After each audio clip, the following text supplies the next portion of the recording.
1990 সালে বার্নার্ড লুইসের একটা বিখ্যাত প্রবন্ধ বের হয়েছিল, সেটার নাম হলো the roots of Muslim race, এবং সেইখানে উনি ক্ল্যাশ অফ সিভিলাইজেশনস এই কথাটা ইউজ করছিলেন এবং উনি বলতেছিলেন যে পশ্চিমের সাথে মুসলিমদের একটা সভ্যতাগত দ্বন্দ্ব আছে, একটা ক্ল্যাশ অফ সিভিলাইজেশনস আছে। স্নায়ুযুদ্ধ শেষ হওয়ার পর সংঘাতের ধরন বদলে যাবে। আগে সংঘাতগুলো হতো একটা দেশের সাথে আরেকটা দেশে, এখন সংঘাতগুলো হবে একটা সভ্যতার সাথে আরেকটা সভ্যতা। দেশগুলো থাকবে কিন্তু সভ্যতাগত যে পরিচয় এটাই রাজনীতির মূল চালিকা শক্তি হবে। দুটো সভ্যতার সাথে পশ্চিমা সভ্যতার সংঘাত হবে। একটা হলো চৈনিক সভ্যতা, চীন সহজ ভাষায়, আরেকটা হলো ইসলাম। রাসূলুল্লাহ সাল্লাল্লাহু আলাইহি ওয়াসাল্লামের সাথে কুরাইশের দ্বন্দ্বটা কি নিয়ে ছিল? ইব্রাহিম আলাইহিস সালামের সাথে তার পিতার দ্বন্দ্বটা কি নিয়ে? ইসলাম এবং জাহেলিয়াতের দ্বন্দ্ব। একইভাবে পশ্চিমা সভ্যতার সাথে আমাদের দ্বন্দ্বটা এই দ্বন্দ্বের অংশ।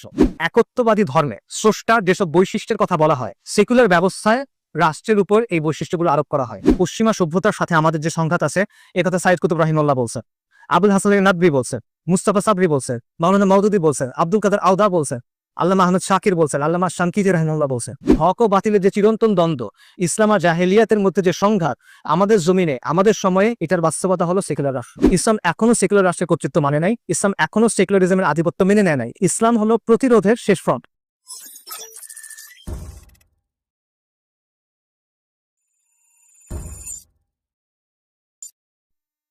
বিসমিল্লাহির রহমানির রহিম। ইন্নাল হামদুলিল্লাহ ওয়াসসালাতু ওয়াসসালামু আলা রাসূলিল্লাহ ওয়া আলা আলিহি ওয়া সাহবিহি সাল্লামা তাসলিমান কাসীরা, আম্মা বাদ। রাব্বি ইশরাহ লি সাদরি ওয়া ইয়াসসির লি আমরি ওয়াহলুল উকদাতাম মিন লিসানি ইয়াফকাহু কওলি। আসসালামু আলাইকুম ওয়া রাহমাতুল্লাহি ওয়া বারাকাতুহু। আশা করি আপনারা সবাই ভালো আছেন। আপনি কি টায়ার্ড মনে হচ্ছে? আওয়াজ নাই? আর 40-50 মিনিট কথা শুনতে পারবে? মনোযোগ দিতে পারবে? মনোযোগ দিতে আমি একটু টেস্ট করি আপনাদের মনোযোগ আছে কিনা, ঠিক আছে? জবাব দেন দেখি। 5+3 কত? 8+7 কত?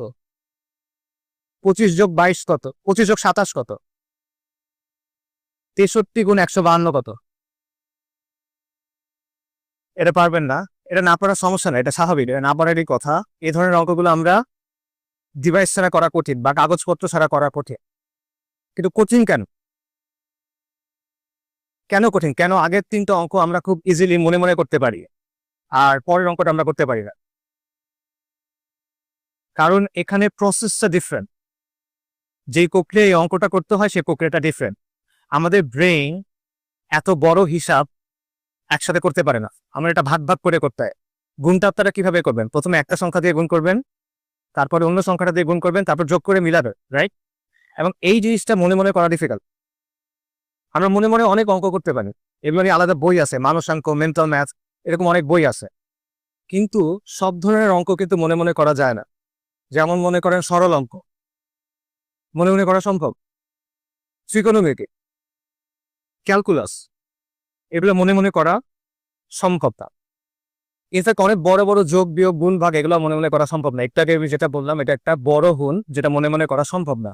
কারণ এগুলো করতে গেলে খুব তাড়াতাড়ি এটা বেশ জটিল হয়ে যায় এবং ধাপে ধাপে এটা করতে হয়, যেটা কাগজ কলম ছাড়া হয় না, মনে মনে করা যায় না সাধারণত। কিছু মানুষ এটা পারে, সাভান যারা তারা পারে, বাট নর্মাল মানুষরা সাধারণত এটা পারে না। এখন অঙ্ক নিয়ে আসলে কথা কেন? আমাদের আলোচনা তো অঙ্ক নিয়ে না। আমি অঙ্কর কথাটা টানলাম চিন্তার সাথে একটা সম্পর্ক দেখানোর জন্য। যে কথাগুলো আমি অঙ্কের ব্যাপারে বললাম, এই কথাগুলো চিন্তার ক্ষেত্রেও খাটে। অনেক অঙ্ক মনে মনে করা যায়, অনেক চিন্তাও মনে মনে করা যায়, কিন্তু যেভাবে সব অঙ্ক মনে মনে করা যায় না, সেভাবে সব চিন্তাও মনে মনে করা যায় না, ঠিক আছে? অনেক চিন্তা আছে যেগুলো ধাপে ধাপে করতে হয়, কাগজ কলম নিয়ে করতে হয়। আমি একটা এক্সাম্পল দিই। আমরা অনেকগুলো মেন্টাল শর্টকাট ইউজ করি আমাদের দৈনন্দিন জীবনে হিসাব করার জন্য বা চিন্তা করার জন্য। ধরেন রাশ আওয়ারের সময় আপনি বের হবেন, আপনি কোথাও যাবেন, প্রচন্ড যানজটের সময়, তখন আমরা কি করি? আমরা কি হিসাব করি যে এখন রাস্তায় কতগুলো গাড়ি থাকবে, আমি যেখানে যেতে যাচ্ছি ওখানে যেতে কতগুলো সিগন্যাল পড়বে? আমরা কি এভাবে হিসাব করি? আমরা এভাবে হিসাব করি। আমরা একটা শর্টকাট ইউজ করি, আমরা 1 ঘন্টা সময় বাড়াই নি। যে আগে যদি আমার যেতে 1 ঘন্টা লাগতো, রাশ আওয়ারের সময় হয়তো বা আমার অ্যাডিশনাল 1 ঘন্টা লাগবে। আমরা 1 ঘন্টা সময় হাতে নিয়ে বের হই। ডাক্তারের ক্ষেত্রে যেই ডাক্তারের পসার বেশি, যেই ডাক্তারের বাসার মানে অফিসের সামনে, চেম্বারের সামনে অনেক বড় লাইন, আমরা ধরে নেই যে এই ডাক্তারটা এসছে ভালো ভালো দেখেই তার সামনে এত লোকের ভিড়। কোন একটা অনুষ্ঠানের জন্য আপনি পোশাক কিনবেন, আপনি যদি একটা নামী কোম্পানির দামি পোশাক কিনেন, আপনি ধরে নেবেন যে এটার কোয়ালিটি ভালো এবং এটা প্রবাবলি ফ্যাশনেবল। এটা একটা মেন্টাল শর্টকাট। আরেকটা এক্সাম্পল দেই। আমরা সবাই ফুটবল খেলা সম্পর্কে মোটামুটি জানি। ফুটবলে ক্রস করে না, ওই যে উইং থেকে উড়ায় মারে পেনাল্টি বক্সের ভেতরে। আচ্ছা, এটা একটা প্লেয়ার হিসাব করে কিভাবে বলটা কিভাবে রিসিভ করবে, এই হিসাবটা কিভাবে হয়? এটার একটা শাস্ত্রীয় উপায় আছে, যে বলটা কত গতিতে মারা হইলো, এটার অ্যাঙ্গেল কি, এখানে স্পিন কতটুকু আছে, উইন রেজিস্ট্যান্স কত, একটা ফর্মুলা আছে, ক্রাশের অঙ্ক, প্রজেক্টরের অঙ্ক। ওই ফর্মুলায় বসালে আপনি এটা করতে পারবেন। এখন প্লেয়ার কি মাঠের মধ্যে খাতা কলম নিয়ে অঙ্ক করে কিনা? না, সে একটা মেন্টাল শর্টকাট ইউজ করে। কি করে? সে 3টা কাজ করে। প্রথমে সে চোখ দিয়ে বলটা ফলো করে, তারপর সে তার গতিপথটা পরিবর্তন করে নেয়, যেখানে বলটা গিয়ে পড়বে মনে হচ্ছে সে তার গতিপথ ওদিকে করে নেয়। এবং তৃতীয় ধাপটা হলো সেটা স্পিডটা অ্যাডজাস্ট করে, যাতে করে সে সঠিক সময় গিয়ে বলটার কাছে পৌঁছাতে পারে। এবং এই 3টা জিনিস খুব তাড়াতাড়ি হয়, 1 সেকেন্ডের কম সময়ের মধ্যে। এভাবেই খেলা হয়। এখন এই যে আমরা মেন্টাল শর্টকাট ইউজ করি, এগুলোকে বলে হিউরিস্টিক্স। ঠিক আছে, মেন্টাল রুলস অফ থাম্ব। আমরা আমাদের দৈনন্দিন জীবনে এরকম অনেকগুলো মেন্টাল শর্টকাট ইউজ করি, এবং এই মেন্টাল শর্টকাট ইউজ করা খুবই জরুরি। তবে সব ধরনের চিন্তা এভাবে শর্টকাটে হয় না। সেম জিনিস চিন্তা করেন, আপনি এক জায়গায় মিসাইল মারবেন, মিসাইলটাও ক্রসের মতো সেম জিনিস, এটা একটা প্রজেক্টাইল। কিন্তু তখন কিন্তু আপনি সেন্সে হিসাব করবেন না, আপনি তখন ক্যালকুলেটর দিয়ে, কম্পিউটার দিয়ে নানা হিসাব করে কাজটা করবেন। কেন? জিনিসটা সেম। কারণটা হলো হিউরিস্টিক্স দিয়ে যখন আমরা কাজ করি, মেন্টাল শর্টকাট দিয়ে আমরা যখন কাজ করি, তখন কাজটা খুব দ্রুত হয়, কিন্তু অ্যাকুরেসি কম হয়। আর আমরা যখন ধাপে ধাপে কোনো কাজ করি, জটিল হিসাব করি, তখন এটা স্লো হয় কিন্তু অ্যাকুরেট হয়। এবং মেন্টাল শর্টকাট দিয়ে আমরা যখন চিন্তা করি, সাধারণত কমপ্লেক্স প্রবলেম এভাবে সলভ করা যায় না, জটিল সমস্যা এভাবে সমাধান করা যায় না। সমস্যা হলো দুনিয়ার বেশিরভাগ গুরুত্বপূর্ণ জিনিস আসলে কমপ্লেক্স প্রবলেম, এগুলো কয়েক ধাপে সমাধান করতে হয়। এখন আপনি যদি এটা মেন্টাল শর্টকাট দিয়ে সলভ করতে চান, এক ক্লিকে সমাধান করতে চান, তখন ব্যাপারটা হয়ে যায় মনে মনে ক্যালকুলেস করার মতো, তখন ব্যাপারটা হয়ে যায় মনে মনে ত্রিকোণমিতি করার মতো। সেটা করতে গেলে কি হবে? ভুল অ্যান্সার আসবে, রাইট? সো এই বিষয়টা আমাদের মনে রাখা দরকার। আমাদের আজকের যে আলোচনা, সভ্যতার সংঘাত, এটা এরকম একটা বিষয়। সভ্যতার সংঘাত নিয়ে অনেক ধরনের আলোচনা সমালোচনা আছে, পক্ষে বিপক্ষে আলাপ আছে। তবে মোটা দাগে আমরা সবাই একমত যে এক ধরনের সংঘাত আছে। মোটা দাগে আমরা সবাই একমত যে উম্মার মধ্যে সভ্যতার একটা সংকট আছে। কেউ যখন প্রশ্নটা হয়, এবং আমরা সবাই এটাতেও একমত যে আমাদের কিছু একটা করা উচিত, কেউ যখন প্রশ্নটা হয় যে কি করা উচিত, what is to be done, তখন আমরা এই কাজটা করি, আমরা এটা এক লাইনে সলভ করার চেষ্টা করি। কিন্তু এটা এক লাইনে সলভ করার মতো প্রবলেম না, এটা 5+3=8 না, এটা একটা কমপ্লেক্স প্রবলেম। এটা ত্রিকোণমিতির মতো একটা সমস্যা, বা ক্যালকুলাসের মতো একটা সমস্যা, বা অ্যাটলিস্ট সরল অঙ্কের মতো একটা সমস্যা। এটা যদি আমরা ওইভাবে সলভ করতে যাই, তাহলে কি হবে? উত্তরটা ভুল আসবে। এই জন্য এই ইন্ট্রোটা আপনাদের জন্য। আমি যেটা চেষ্টা করব সেটা হলো এই যে আলোচনাটা, এই আলোচনাটা ধাপে ধাপে কিছুটা প্রেজেন্ট করার চেষ্টা করব। আমি এটা বলবো না যে এটার মাধ্যমে পুরো জিনিসটা আপনার সামনে খোলাসা হয়ে যাবে। এটা একটা জটিল বিষয়, এখানে নানা ধরনের নুয়ান্স আছে, গভীরতা আছে। বাট ইনশাআল্লাহ তাআলা এটার মাধ্যমে ওভারঅল একটা আইডিয়া, মানে মূল সমস্যাটা কিভাবে চিন্তা করা যেতে পারে, কিভাবে আমরা অ্যাপ্রোচ করতে পারি, এটা আপনার সামনে ইনশাআল্লাহ তাআলা স্পষ্ট হবে। আমি আলোচনাটা 3 ভাগে ভাগ করব। প্রথম অংশে আমরা সভ্যতার সংঘাত নিয়ে কথা বলবো, যে সভ্যতার সংঘাত তত্ত্বটা আসলে কি, এটা কারা দিল, এটার পক্ষে বিপক্ষে কি ধরনের যুক্তি আছে, ইসলামের জায়গা থেকে এটার ব্যাপারে আমাদের অবস্থান কি হওয়া উচিত, এরকম। সেকেন্ড যে সেকশনটা, সেখানে আমরা সভ্যতার উত্থান এবং পতন বা সভ্যতার জীবন চক্র, এই বিষয়টা নিয়ে আলোচনা করব। এবং আমরা দেখার চেষ্টা করব এই আলোচনার প্রেক্ষিতে বর্তমান বিশ্ব ব্যবস্থা এবং মুসলিম উম্মার ব্যাপারে আমরা কি ধরনের ইনসাইট পেতে পারি। আর ফাইনালি তৃতীয় যে সেকশনটা, সেখানে আমি চেষ্টা করব আগের দুটো আলোচনাকে বাংলাদেশের সাথে লিঙ্ক করা, সভ্যতার সংঘাতের রূপটা বাংলাদেশে কি, এবং সভ্যতার উত্থান পতনের যে স্টেজেস আছে, যে ধাপগুলো আছে, সেটার আলোকে আমাদের কি ইনসাইট আমরা পেতে পারি বাংলাদেশের ব্যাপারে। আচ্ছা, আমরা শুরু করি তাহলে। বাই দ্য ওয়ে, 52 × 163 হলো 9576। এটা আমি মনে মনে করিনি, আগে ঠিক করে আনছি। আচ্ছা, সভ্যতার সংঘাত বা ক্ল্যাশ অফ সিভিলাইজেশনস, এই ধারণাটা বা এই কনসেপ্টটা পপুলারাইজ করছেন বা জনপ্রিয় করে তুলছেন আমেরিকার একজন পলিটিক্যাল সায়েন্টিস্ট, ওনার নাম হলো স্যামুয়েল হান্টিংটন। 1993 সালে ফরেন অ্যাফেয়ার্স ম্যাগাজিনে উনি একটা প্রবন্ধ লিখছিলেন এই নামে, এবং এর 3 বছর পর 1996 সালে এটা একটা বই আকারে বের হয়, যেটা সাবটাইটেল ছিল the remaking of the world order, the clash of civilisations. তবে ইন্টারেস্টিংলি এই কথাটা আসলে তার আবিষ্কার না, এবং এই কনসেপ্টটা আসলে তার তৈরি না।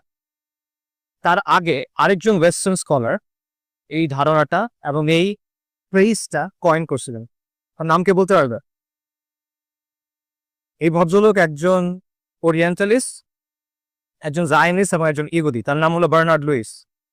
1990 সালে বার্নার্ড লুইসের একটা বিখ্যাত প্রবন্ধ বের হয়েছিল বা কুখ্যাত প্রবন্ধ বের হয়েছিল, সেটার নাম হলো the roots of Muslim rage, মুসলিমদের ক্রোধের শেকড়।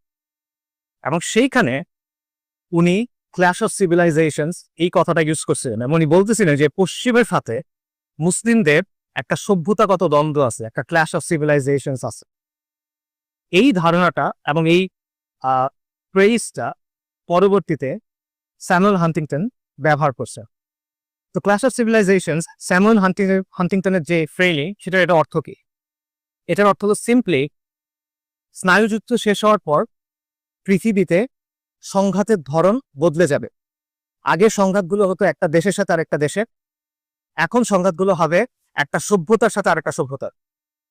দেশগুলো থাকবে কিন্তু সভ্যতাগত যে পরিচয়, এটাই রাজনীতির মূল চালিকা শক্তি হবে।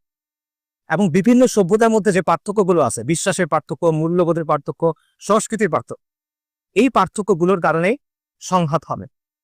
এবং হান্টিংটন আরো একটা কথা বললেন, সেটা হলো দুটা সভ্যতার দিক থেকে পশ্চিমাদের জন্য চ্যালেঞ্জ আসবে। দুটা সভ্যতার সাথে পশ্চিমা সভ্যতার সংঘাত হবে। একটা হলো চৈনিক সভ্যতা, সিনিক সিভিলাইজেশন, চীন সহজ ভাষায়। আরেকটা হলো ইসলাম। আচ্ছা, তো হান্টিংটনের এই যে থিসিসটা বা তার যে তত্ত্বটা, এটার পক্ষে বিপক্ষে অনেক তর্ক আছে, অনেকেই এটার সমালোচনা করছে। হান্টিংটনের যারা ব্যাপক সমালোচনা করছেন তাদের মধ্যে সবচেয়ে জনপ্রিয় ক্রিটিক সম্ভবত এডওয়ার্ড সাইড। আপনি এডওয়ার্ড সাইডের নাম অনেকেই শোনার কথা, ওরিয়েন্টালিজমের লেখক। এডওয়ার্ড সাইড যেটা বলছেন সেটা হলো হান্টিংটন এবং বার্নার্ড লুইসরা সভ্যতাকে অতি সরলীকরণ করছেন, ওভার জেনারেলাইজেশন করছেন। তারা ব্যাপারটা এমনভাবে প্রেজেন্ট করছেন যে একটা সভ্যতার ভেতরে সবাই মনে হয় একই রকম চিন্তা করে, একইভাবে একই দৃষ্টিভঙ্গি রাখে, সবাই মনে হয় একই ব্যাখ্যা অনুসরণ করে।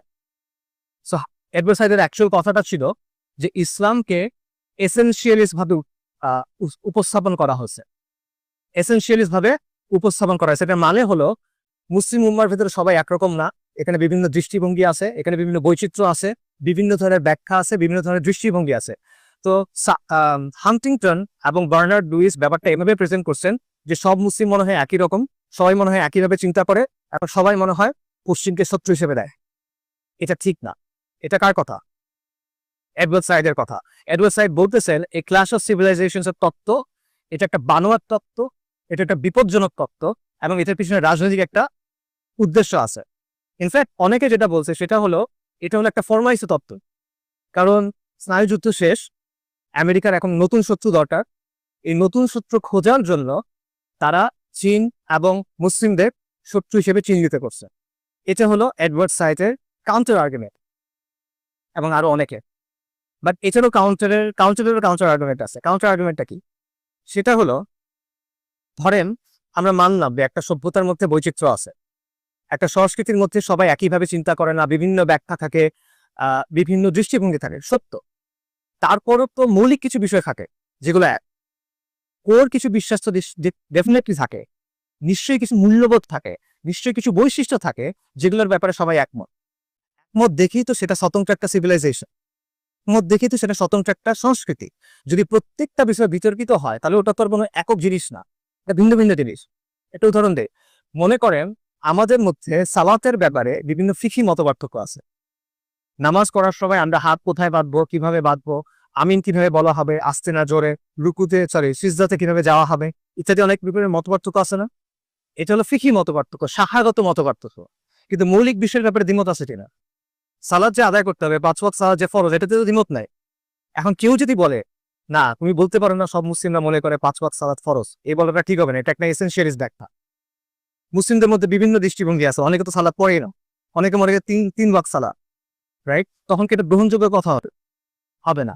সো একই কথা আপনি ক্লাস অফ সিভিলাইজেশনের ব্যাপারে বলতে পারেন যে ঠিক আছে, বৈচিত্র্য আছে, তারপরে তো মৌলিক কিছু কোর বিষয় আছে প্রত্যেক সভ্যতার, এবং সেই বিষয়গুলোর ক্ষেত্রে পার্থক্য হতে পারে, সেই পার্থক্যের ভিত্তিতে সংঘাত হতে পারে। ঠিক আছে, এখানে আমরা ডিকোলোনিয়াল পার্সপেক্টিভটাও দেখতে পারি। এডওয়ার্ড সাইড তাকে পোস্ট কলোনিয়াল স্টাডিজ বা ডিকোলোনিয়াল স্টাডিজের অত্যন্ত ব্যাপকভাবে তিনি এটাকে প্রভাবিত করছেন। তবে এই জায়গায় একটা পার্থক্য আছে, as far age I understand it. পার্থক্যটা হলো এডওয়ার্ড সাইড বলেন যে হান্টিংটনের ফ্রেমিংটা ভুল এবং আসলে এখানে কোনো সংঘাত নাই। আর ডিকোলোনিয়াল স্টাডিজ বলে হান্টিংটনের ফ্রেমিং ভুল, কিন্তু এখানে আসলে একটা সংঘাত আছে, একটা লড়াই আছে। তবে লড়াইটা 90-এর দশক থেকে শুরু না, লড়াইটা শুরু কয়েক শতাব্দী আগে থেকে, কলোনিয়ালিজমের সময় থেকে।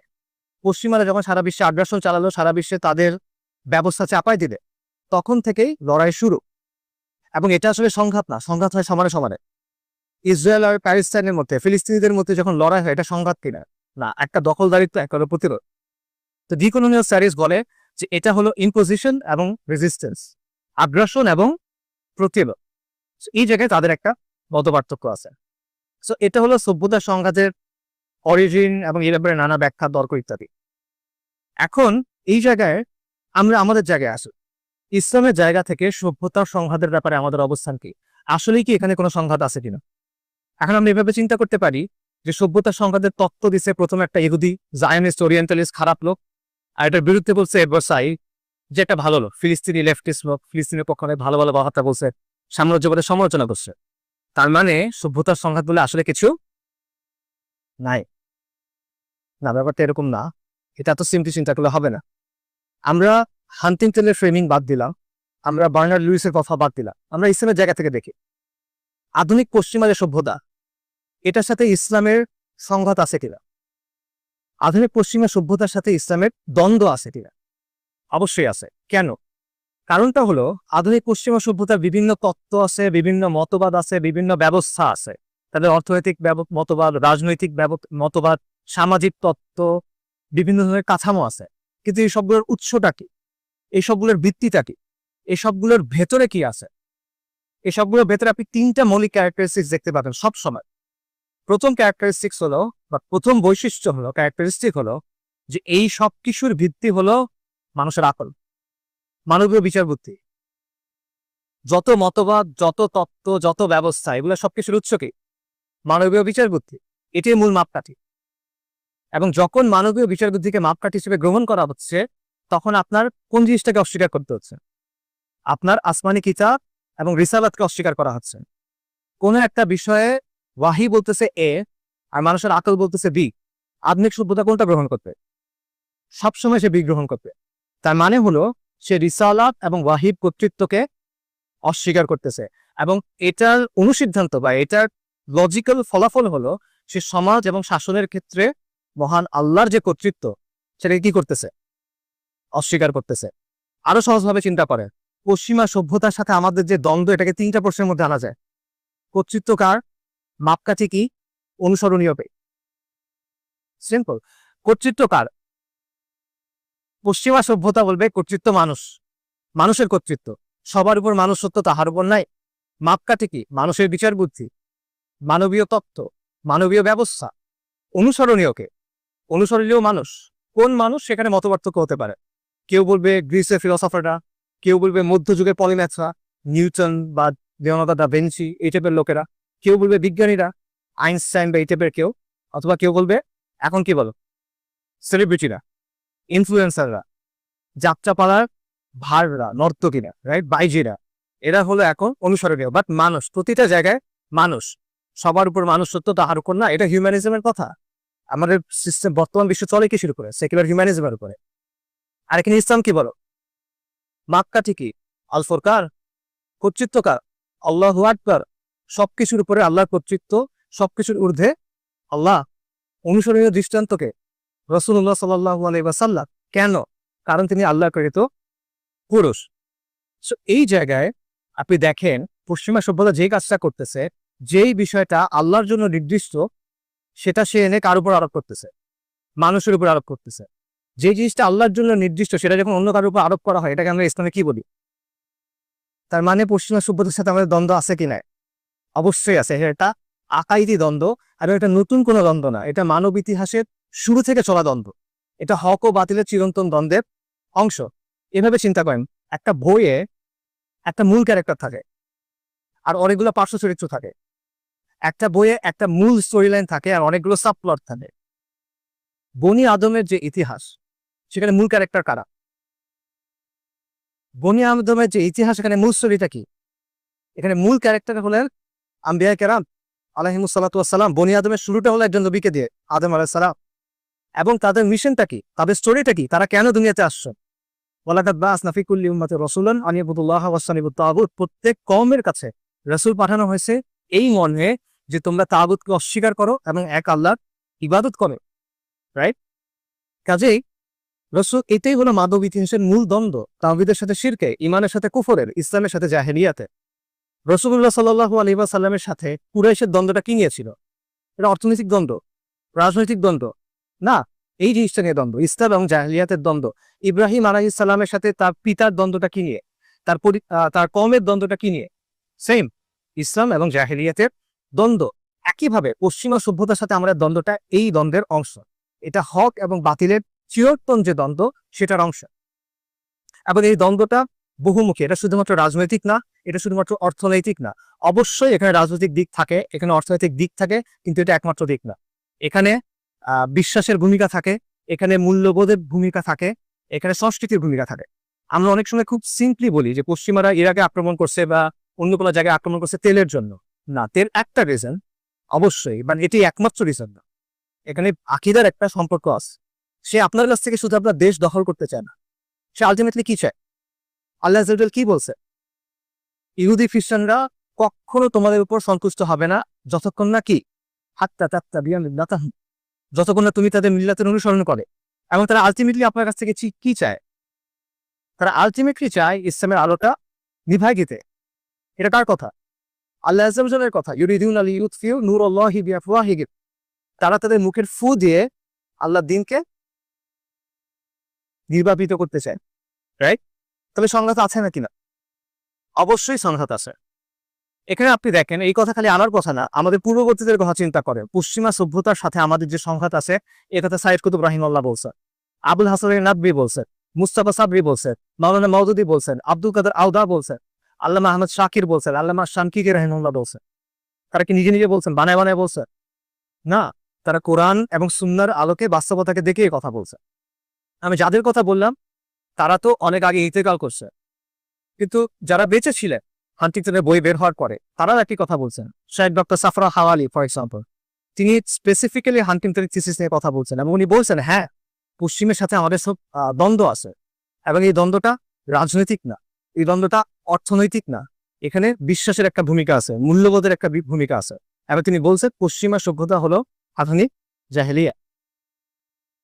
কাজেই হান্টিংটনের ফ্রেমিং যাই হোক, বার্নার্ড লুইসের ফ্রেমিং যাই হোক, ইসলামের জায়গা থেকে আমাদের কনক্লুশন হলো, হ্যাঁ, পশ্চিমা সভ্যতার সাথে আমাদের একটা দ্বন্দ্ব আছে, এবং এটা হলো হক ও বাতিলের চিরন্তন যে দ্বন্দ্ব, সেটার অংশ। আচ্ছা, এটা হলো ফার্স্ট সেকশন। সেকেন্ড সেকশনে যাই আমরা, সেটা হলো সভ্যতার গতিপথ বা সভ্যতার উত্থান এবং পতন। সভ্যতার গতিপথ নিয়ে বিভিন্ন ধরনের দৃষ্টিভঙ্গি আছে। এই ব্যাপারে দুটা ফেমাস দৃষ্টিভঙ্গি আমি বলি, যেটা সবচেয়ে বেশি গ্রহণ করা হয়, সেটা হলো প্রগতির অবস্থান।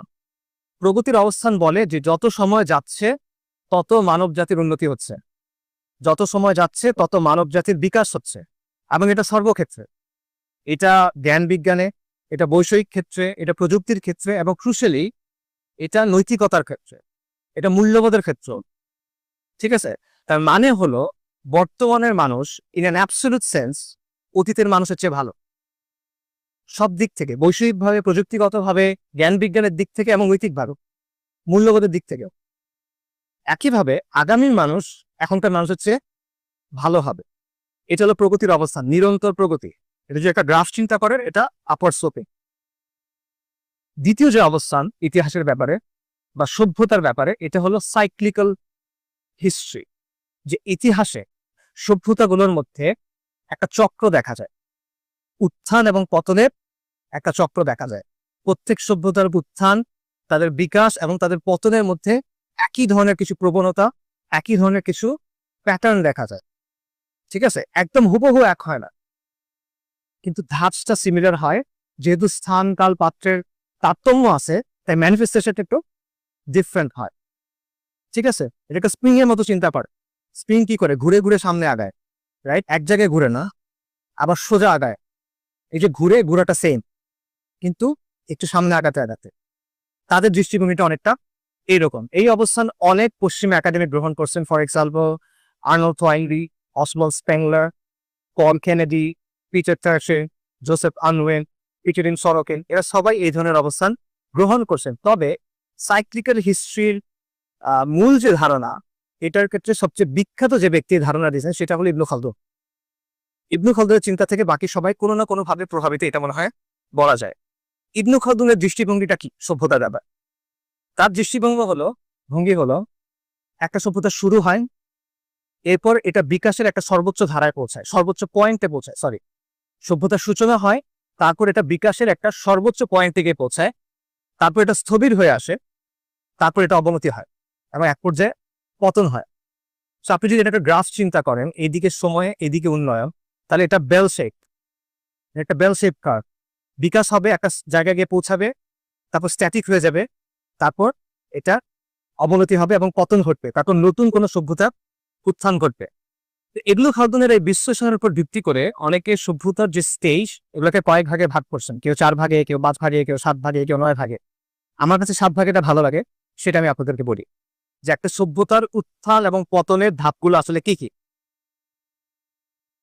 সভ্যতার শুরুটা হয় একদল পথিকৃতের মাধ্যমে, এজ অফ পায়োনিয়ার্স।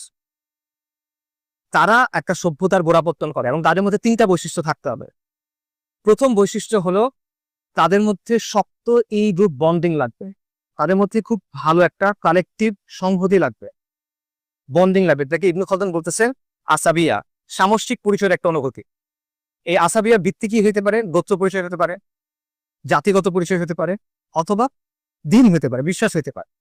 বাকি এমন একটা কিছু আছে যেটা তাদেরকে খুব শক্তভাবে ধরে রাখে একসাথে। সেকেন্ড বৈশিষ্ট্য কি? সেকেন্ড বৈশিষ্ট্য হলো তারা কষ্ট সহিষ্ণু, তারা যুদ্ধংদেহী এবং তারা বেপরোয়া। মানে তারা চ্যালেঞ্জ দিতে রাজি আছে, তারা রিস্ক নিতে রাজি আছে, তারা প্রতিকূলতার মুখোমুখি হতে রাজি আছে। কারণ সভ্যতার গোড়াপত্তন করতে হলে আপনার প্রচন্ড প্রতিকূলতা পার হতে হবে, সেই বৈশিষ্ট্য আপনার লাগবে। এবং 3 নম্বর বৈশিষ্ট্য হলো তাদের একটা মিশন আছে, একটা সেন্স অফ মিশন আছে। হয়তো তারা প্রতিশোধ নিতে চায়, অথবা তারা রাজ্য জয় করতে চায়, অথবা তারা কোনো আদর্শ কায়ন করতে চায়। কিছু না কিছু আছে যেটা তাদের কনস্ট্যান্টলি মোটিভেট করতেছে যে আমার এটা করতেই হবে, তা না হলে সে পারবে না। জয়গ্রস্ত মানুষের মতো হইতে হবে, বাতিগ্রস্ত মানুষের মতো হইতে হবে, নইলে সে পারবে না এক করতে।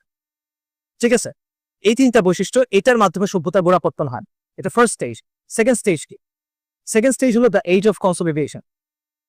এই সময়ে ওই যে সূচনা হলো সভ্যতার, এটা সামরিক এবং রাজনৈতিক কনসলিডেশন হবে, এটা সামরিক এবং রাজনৈতিক ভাবে সুসংহত হবে। এটার মানে কি? এটার মানে কি কেউ তাদের সাথে যুদ্ধে পারবে না? না, ব্যাপারটা এমন না। এটার মানে হলো তারা এমন একটা অবস্থায় পৌঁছাইছে যখন তারা অস্তিত্বের সংকটে নাই, আর কেউ তাদের আক্রমণ করে সাথে সাথে ধ্বংস করে দিবে এবং তারা ফাইট করবে না, ব্যাপারটা এমন না। হ্যাঁ, কেউ আক্রমণ করতে পারে, কিন্তু তারা ফাইট করবে এবং ওই ফাইটের রেজাল্ট কি হবে এটা নিশ্চিত না। এটা হলো এই পর্যায়টা। এবং তারপরে তারা বিস্তার হবে, তাদের যে সাম্রাজ্যের সীমানা, এটার বিস্তার হতে থাকবে। এটা দ্বিতীয় পর্যায়। তৃতীয় পর্যায় হলো বাণিজ্য এবং অর্থনৈতিক বিস্তৃতি। সভ্যতার সূচনা হয়েছে, রাজনৈতিক সামরিকভাবে আপনি শক্তিশালী, এবার আপনি কি করবে? ব্যবসা করবেন, আপনার বাণিজ্য বাড়বে, আপনার অর্থনীতি শক্তিশালী হবে। তারপরে আসবে সমৃদ্ধি, সচ্ছলতা, প্রাচুর্য। রাজনৈতিকভাবে শক্তিশালী, সামরিকভাবে শক্তিশালী, ব্যবসা বাণিজ্য করতেছি, অনেক টাকা পয়সা ওদের কাছে। এরপরে ফিফথ স্টেজটা হলো জ্ঞান, বিজ্ঞান এবং শিল্পের উন্নতি। যেহেতু আপনার কাছে এখন অনেক টাকা আছে, এই টাকা আপনি কি করবে? খরচ করবে।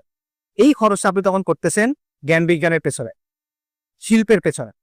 একটা রিসার্চ ইনস্টিটিউট করতে অনেক টাকা লাগে, রাইট?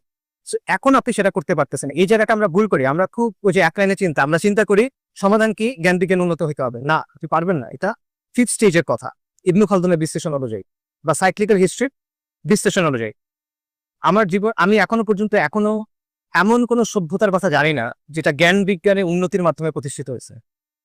আমার জানার মতো এমন কোনো সভ্যতা নাই যেটা প্রথমে জ্ঞান বিজ্ঞানের উন্নতির মাধ্যমে প্রতিষ্ঠিত হয়েছে। অনেক সভ্যতায় জ্ঞান বিজ্ঞানের উন্নতি করছে, কিন্তু প্রথমে এটার মাধ্যমে প্রতিষ্ঠা হয়েছে এরকম আমার জানার মতো নাই। আপনারা জানলে আমাকে জানান। আচ্ছা, এটা গেল ফিফথ স্টেজ। তারপরে কি? তারপরে হলো দ্য এজ অফ ডেকাডেন্স, অবক্ষয়কাল। যখন সভ্যতার এতক্ষণ বিকাশ হচ্ছিল, ধাপে ধাপে সে উপরের দিকে উঠতেছিল, এখন এটা থেমে যাবে প্রথমে। তার ওই যে আদর্শ ছিল একটা, আসাবিয়াত ছিল, যেটার মাধ্যমে তারা একত্রিত হয়েছিল, ওই যে একটা সেন্স অফ মিশন ছিল, এটা এখন হারা যায়। মানুষ এখন আর জানে না তারা কি চায়, মানুষ এখন শিওর না যে তারা আসলে কি করতেছে। এই পর্যায়ে অপক্ষয় দেখা দিবে, যৌন নৈরাজ্য দেখা দিবে, সমাজের মধ্যে ভাগন দেখা দিবে, এবং আস্তে আস্তে তাদের অবনতি হবে। এবং তারপর হলো ফাইনাল স্টেজ, 7 নম্বর stage, the age of collapse, যখন এটা পতন ঘটবে। তো আমি পার্সোনালি এই দুইটা দৃষ্টিভঙ্গির মধ্যে এই অবস্থাটাকে সঠিক মনে করি। আমার কাছে মনে হয় যে সভ্যতার উত্থান এবং পতন এটা সাইক্লিক্যাল, এটার মধ্যে এই চক্রগুলো আছে। অবশ্যই এইভাবে সুন্দরভাবে 7টা ধাপ যাবে এটা আসলে হবে না, কারণ বাস্তবতা কখনো তত্ত্বের মতো পরিপাটি হয় না। অনেক সময় ওভারল্যাপ হবে, হয়তোবা একই সাথে একাধিক ধাপ চলমান থাকবে, কিন্তু ইন জেনারেল ওভারঅল প্যাটার্নটা আমার মতে এটা সঠিক। এখন এটা আসেন আমরা বর্তমান সভ্যতার ব্যাপারে প্রয়োগ করি। বর্তমান পশ্চিমা সভ্যতা সেটা এই 7টা স্টেজের কোন স্টেজে আছে? আমার মত হলো, এবং আরো অনেক একাডেমিকের মত হলো, যে বর্তমান পশ্চিমা সভ্যতা ফাইনাল স্টেজের জাস্ট আগের স্টেজটায় আছে, যেটা হলো দ্য এজ অফ ডেকাডেন্স, অবক্ষয় কাল। তাদের ফ্যামিলি ভেঙে গেছে, তাদের আত্মপরিচয়ের অনুভূতি ভেঙে গেছে, তারা ছেলে না মেয়ে এটাও তারা এখন আর শিওর না। নানা ধরনের যৌন বিকৃতি, নানা ধরনের উন্মাদনা, এগুলোকে তারা সামাজিকভাবে এবং আইনিভাবে স্বীকৃতি দিচ্ছে, রাইট? এবং তারা সম্পূর্ণভাবে বাস্তবতাকে অস্বীকার করে নিজেদের একটা বাস্তবতা তৈরি করার চেষ্টা করতেছে। আচ্ছা, এটা আমার বক্তব্য শুধু না, অনেক একাডেমিক এই কথা বলছে। যেমন 1956 সালে ডক্টর পিচিদিন সরকে, উনি গত শতাব্দীর সোশিওলজির সবচেয়ে বড় রথী মহারথীদের একজন, হার্ভার্ডের সোশিওলজি ডিপার্টমেন্টের ফাউন্ডিং চেয়ারম্যান। 1956 সালে উনি একটা বইয়ে বলতেছেন আমেরিকা এবং পশ্চিমের অবক্ষয়ের কালটা শুরু হয়ে গেছে, এবং যদি কোনো কিছু করা না হয় তাহলে দ্রুত তাদের পতন করবে। ঐতিহাসিক ব্যারি স্ট্রস, তাকে বলা হয় রোমান সাম্রাজ্যের ইতিহাসের ব্যাপারে প্রিএমিনেন্ট স্কলার, প্রিএমিনেন্ট মানে প্রথম সারির এক্সপার্ট। উনি বলতেছেন রোমান সাম্রাজ্যের পতনের সময় যে বৈশিষ্ট্যগুলো ছিল সেগুলো এখন আমেরিকার ক্ষেত্রে দেখা যায়। এরকম অনেকের বক্তব্য আছে, আমি শুধু একজনের বক্তব্য একটু আপনাদের ডিটেইলে বলি। তার নাম হলো ইমানুয়েল টয়। ইমানুয়েল টয় হলো একজন ফ্রেঞ্চ একাডেমিক, ফ্রান্সের একজন একাডেমিক, হিস্টোরিয়ান, অ্যানথ্রোপোলজিস্ট, এবং তার একটা ইন্টারেস্টিং ব্যাকগ্রাউন্ড আছে। 70-এর দশকে যখন স্নায়ুযুদ্ধ একদম তুঙ্গে, যখন সোভিয়েত ইউনিয়নের ব্যাপক দাপট, ওই সময় তিনি বললেন যে খুব দ্রুত সোভিয়েত ইউনিয়নের পতন করবে। 1976 সালে, তার বয়স তখন 25। কেন বললেন? একটা ইন্টারেস্টিং স্টোরি আছে। তিনি চাইল্ড মোর্টালিটি রেট, শিশু মৃত্যুর হার চেক করতেছিলেন, এবং ওটা চেক করতে গিয়ে উনি বললেন যদি কোনো সমাজে শিশু মৃত্যুর হার এরকম হয় তাহলে সেটা টিকে থাকতে পারবে না, ফলে সোভিয়েত ইউনিয়নের পতন হবে। এবং আসলে 15 বছর পর দেখা গেল সোভিয়েত ইউনিয়নের পতন হলো। 2002 সালে যখন ওয়ার অন টেরর একদম পুরোদমে শুরু হচ্ছে, তখন ইমানুয়েল টয় একটা বই লিখলেন, ওখানে তিনি বললেন যে আমেরিকান সাম্রাজ্য ভেঙে পড়তে যাচ্ছে। এবং এই 2023 বা 24 সালে উনি আরেকটা বই লিখলেন, যেখানে উনি বললেন পশ্চিমের পতন হয়ে গেছে, এই পতনের প্রক্রিয়া চলমান, the defeat of the West. এটা ইংরেজিতে অনুবাদ হয় না কেন জানি, এটা ওখানে উনি কথাটা বললেন। এবং এটার পিছনে তিনি বেশ কিছু কারণ দেখালেন। ফর এক্সাম্পল, এই যে শিশু মৃত্যুর হার, উনি বলতেছেন পশ্চিমের পতন হচ্ছে, এবং এই পতনটা শুরু হচ্ছে আমেরিকা থেকে, কারণ আমেরিকাই হলো পশ্চিমা সভ্যতার সবচেয়ে শক্তিশালী পিলার, সেখান থেকেই পতনটা শুরু। উনি দেখালেন যে শিশু মৃত্যুর হার আমেরিকার চেয়ে রাশিয়াতে কম, অথচ রাশিয়া আমেরিকার চেয়ে অনেক দুর্বল একটা কান্ট্রি। আমেরিকা 1980 সালে যে পরিমাণ উৎপাদন করত, এখন সেটা করে না। 80 সালের তুলনায় তারা এখন অনেক কম গাড়ি প্রস্তুত করে, 80 দশকের তুলনায় তারা এখন অনেক কম গম উৎপাদন করে। তাদের ওভারঅল ইন্ডাস্ট্রি উৎপাদনের ক্যাপাসিটি ভেঙে পড়ছে। তাদের শিক্ষার হার, উনি বলতেছেন, দেখাচ্ছে ডেটা দিয়ে 65 সালের পর থেকে ধারাবাহিকভাবে শিক্ষার হার, শিক্ষার মান, ছাত্রদের সংখ্যা আমেরিকাতে কমতেছে, আইকিউ কমতেছে।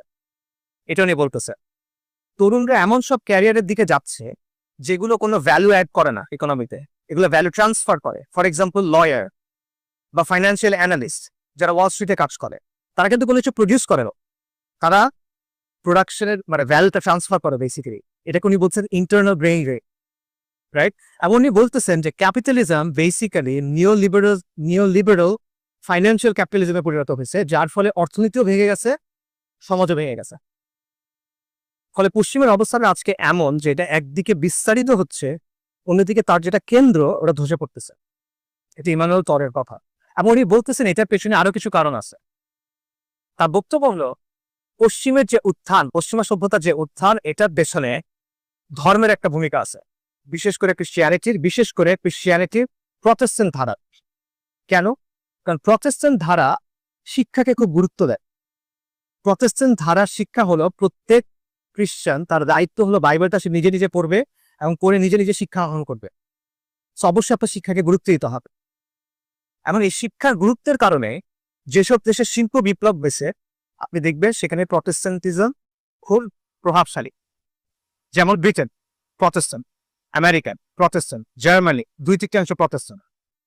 অর্থাৎ উনি বেসিক্যালি বলতেছেন পশ্চিমে যে উত্থান এটার পিছনে প্রটেস্ট্যান্ট ক্রিশ্চিয়ানিটির একটা প্রভাব আছে। এটা নতুন কোনো বক্তব্য না বাইতাবে। আপনারা ম্যাক্স ওয়েবারের নাম অনেকে শুনতে পারেন, সমাজবিজ্ঞানের জনক বলা হয়। ম্যাক্স ওয়েবারের একটা বই আছে the Protestant ethic on the rise of capitalism. ওখানে উনি বেসিক্যালি একই কথা বলতেছেন যে পুঁজিবাদের যে উত্থান এটার পিছনে প্রটেস্ট্যান্ট ক্রিশ্চিয়ানিটির একটা ভূমিকা আছে। ইমানুয়েল টড একই কথা বলতেছেন, বাট তিনি বলতেছেন বর্তমানে তো সেটা এখন আর নাই। ধর্মের যে প্রভাবটা আগে ছিল পশ্চিমে ওটা তো এখন আর নাই। ধর্মের প্রভাব শূন্য এখন। এক সময় এটা ধাপে ধাপে হয়েছে।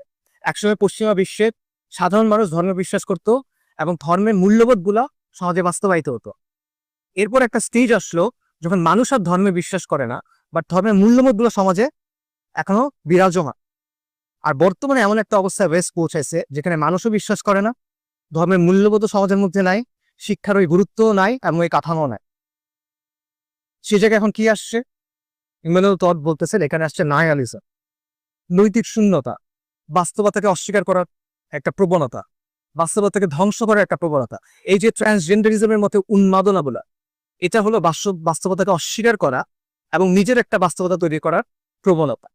এবং এইগুলোর ফলাফলটাকে, এটার ফলাফল হলো পশ্চিমের সামাজিক ব্যবস্থা এবং রাজনৈতিক ব্যবস্থা দুর্বল হয়ে যাচ্ছে। গণতন্ত্র পশ্চিমে দুর্বল হয়ে গেছে, গণতন্ত্র পশ্চিম থেকে আস্তে আস্তে মুছে যাচ্ছে। এটা শত শত একাডেমিক বলতেছেন, এখনো বলতেছেন। এবং তারা বলতেছেন পশ্চিমে বেসিক্যালি ক্ষমতাসীন এলিট আর জনসাধারণ এদের মধ্যে একটা কাঠামোগত বিরোধ তৈরি হয়ে গেছে। একদিকে এলিটিজম, আরেকদিকে পপুলিজম, এবং এটা ক্রমান্বয়ে আরো বাড়তে থাকবে। ইমানুয়েল টডের কথা। এবং এই যে ডোনাল্ড ট্রাম্প বা ট্রাম্পের মতো যে মানুষগুলো, এই ফেনোমেননটা, এটা হলো এই দ্বন্দ্বের রেজাল্ট। সো বেসিক্যালি এখানে সামারিটা হলো যে পশ্চিমা বিশ্ব এখন অবক্ষয় কাল এবং পতনের কারণে মাঝামাঝি আছে। তবে এটা রাতারাতি ঘটবে না। একটা বড় গাছ মনে করেন ভেতর থেকে ক্ষয়ে গেছে, এটা পড়বে, এই পড়তে কিন্তু সময় লাগে, রাতারাতি পড়ে না। একটা বিশাল রাজপ্রাসাদ, এটা অ্যাবান্ডেন, এটা আস্তে আস্তে ধসে পড়তেছে, একদিনে কিন্তু হয় না, সময় লাগে। রোমান সাম্রাজ্যের যে পতন, এই পতনে 100 বছরের বেশি সময় লাগছিল।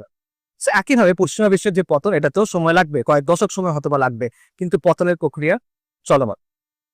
আচ্ছা, এটা গেল সভ্যতার উত্থান পতনের জায়গা থেকে পশ্চিমের ব্যাপারে একটা অবস্থান। দ্বিতীয় যে পয়েন্ট সেটা হলো সভ্যতার উত্থান পতনের যে প্যাটার্ন, এটার আলোকে মুসলিম উম্মার ব্যাপারে আমরা কি ইনসাইট পাই? আমাদের যে সংকট আছে এটা অতিক্রম করে নতুন ইসলামী সভ্যতা, এটা কিভাবে হবে? স্টেজগুলোর কথা চিন্তা করো।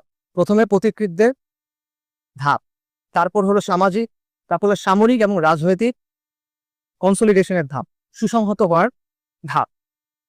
অর্থাৎ প্রথমে আপনার শাসন কর্তৃত্ব লাগবে, একটা পলিটিক্যাল এন্টিটি লাগবে যেটা মুক্ত। কি থেকে মুক্ত? যেটা এই যে জাহেলি বিশ্ব ব্যবস্থা, এটার যে নিয়ন্ত্রণ, এটা থেকে মুক্ত।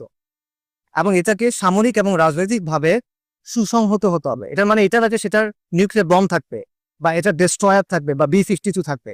এটার মানে হলো সে অস্তিত্বের সংকটের মধ্যে এখন আর নেই। আমাদের ইতিহাসের কথা চিন্তা করেন, রাসূলুল্লাহ সাল্লাল্লাহু আলাইহি ওয়াসাল্লামের নবুয়তের সময় থেকে খন্দকের যুদ্ধ পর্যন্ত যে সময়টা, এটাকে আপনি in a sense age of pioneers ধরতে পারেন, অগ্রপথিকদের সময়। এবং খন্দক থেকে খোলাফায়ে রাশিদিনের শেষ পর্যন্ত বা উমাইয়াদের সময় পর্যন্ত আপনি এটাকে সামরিক এবং রাজনৈতিক প্রতিষ্ঠার সময় করতে পারেন। কেন? কারণ খন্দকের আগ পর্যন্ত মুসলিমরা দুনিয়াবি সেন্সে দুর্বল অবস্থা ছিল। ওরা বেশি আক্রমণ করতেছিল, আমরা ডিফেন্ড করতেছিলাম। কিন্তু খন্দকের পর থেকে দেখবেন আক্রমণগুলো করছে মুসলিমরা, এবং এটা হাদিসেও আছে। নবী সাল্লাল্লাহু আলাইহি ওয়াসাল্লাম, বুখারী এবং মুসলিমে এই বর্ণনা আছে। রাসূলুল্লাহ সাল্লাল্লাহু আলাইহি ওয়াসাল্লাম বলছেন খন্দকের যুদ্ধের পর তার বক্তব্যটা এরকম যে এতদিন ওরা আমাদেরকে আক্রমণ করছে, এখন থেকে আমরা ওদেরকে আক্রমণ করব। এই জন্য সভ্যতার ইতিহাস আমাদেরকে বলে যে যদি আপনি নতুন সভ্যতা তৈরি করতে চান, তাহলে আগে আপনার রাজনৈতিক এবং সামরিক কনসলিডেশন লাগবে, এটা ছাড়া হবে না। এটা আমি বাস্তবের সাথে মিলাই দেই আপনাদেরকে। বর্তমানে আমেরিকা একটা সুপার পাওয়ার, আমেরিকার সবচেয়ে বড় প্রতিদ্বন্দ্বীকে চীন। আমেরিকার সবচেয়ে বড় প্রতিদ্বন্দ্বী হলো চীন। চীন একটা পিয়ার কম্পিটিটর আমেরিকা।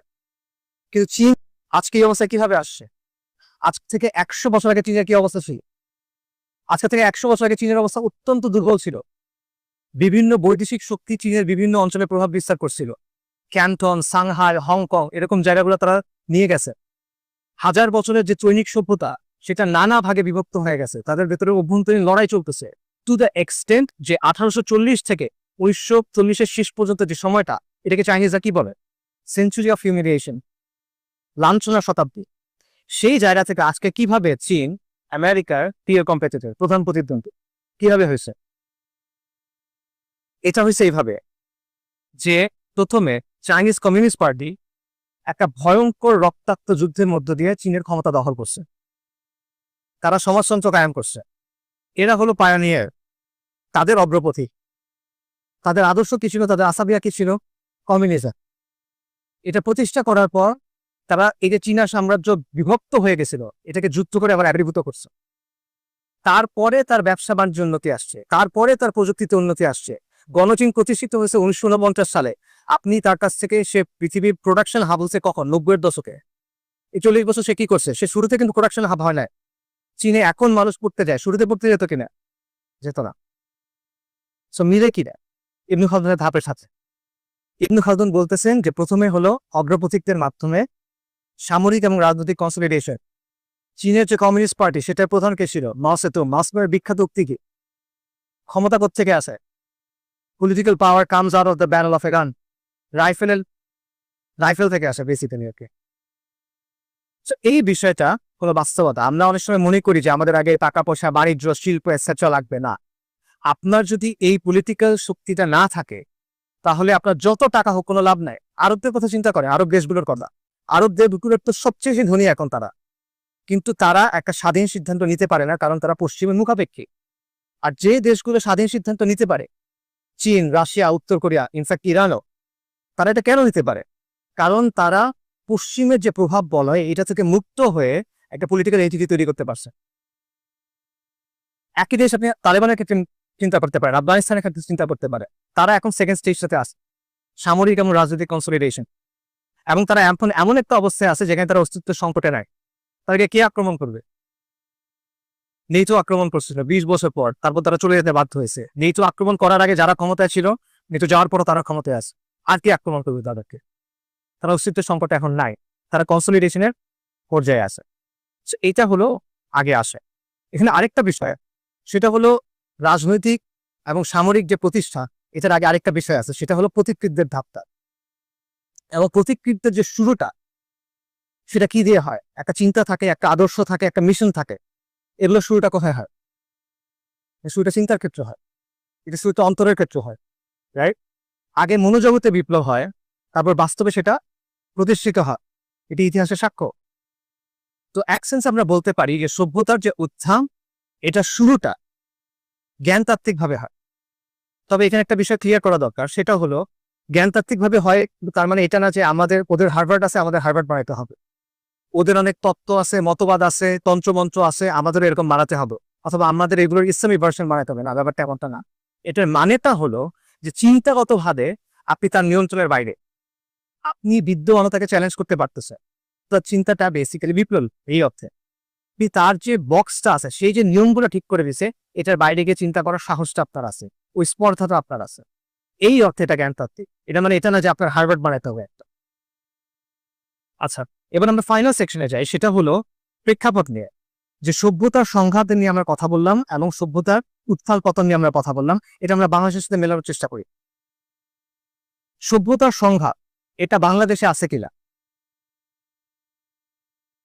হক ও বাতিলের চিরন্তন দ্বন্দ্ব বলতেছি আমরা। আমরা কি দ্বন্দ্বের মধ্যে আছি নাকি আমরা সিলেবাসের বাইরে? আছে। কিভাবে আছে এই দ্বন্দ্বটা? আপনার সামনে কিভাবে আসে এই দ্বন্দ্বটা? আপনার সামনে আসে সেকুলার রাষ্ট্রের মাধ্যমে। হক ও বাতিলের যে চিরন্তন দ্বন্দ্ব, এটার আমাদের এই জমিনে এটা সুরতটা হইল সেকুলার রাষ্ট্র আর ইসলামের ব্যবস্থার দ্বন্দ্ব। বুঝতে পারছেন? আবারও বলতেছি, হক ও বাতিলের যে চিরন্তন দ্বন্দ্ব, ইসলাম আর জাহেলিয়াতের মধ্যে যে সংঘাত, এটার বাস্তবতা আমাদের জমিনে আমাদের সময়ে এটার বাস্তবতা হলো সেকুলাররা। কেন আমি এটা ভেঙে বলি আপনাদের। একটা এক্সাম্পল দেখতে পারেন, আমাদের দেশে এখন জাতিসংঘের মানবাধিকার কমিশনের অফিস চালু করা হচ্ছে। এটা হলো এমন একটা প্রতিষ্ঠান যার কাজ হলো এমন সব জিনিস বাস্তবায়ন করা যা ইসলামের সাথে সাংঘর্ষিক, রাইট? কাগজে কলমে আপনি বলেন 90% মুসলিমের দেশ, কিন্তু আপনি এটা বন্ধ করতে পারতেছেন না। আপনাকে এটা জিজ্ঞেস করা হয় না, এটা বাস্তবায়ন করা হচ্ছে। এটা কেন? কারণ এটা সেই দ্বন্দ্বটা আপনার এখানে আছে। সেকুলার রাষ্ট্রের কারণে আপনি এটা করতে পারতেছেন না। দেখেন, ইসলামের সবচেয়ে ব্যাপক বহিঃপ্রকাশটা কিভাবে হয়? ইসলামের মধ্যে অনেক জিনিস আছে। ইসলামের আকিদা আছে, ইসলামের ইলম আছে, আদব এবং আখলাক আছে, ইসলামের রুহানিয়াত আছে। কিন্তু ইসলামের সবচেয়ে কম্প্রিহেন্সিভ ম্যানিফেস্টেশনটা কখন হয়?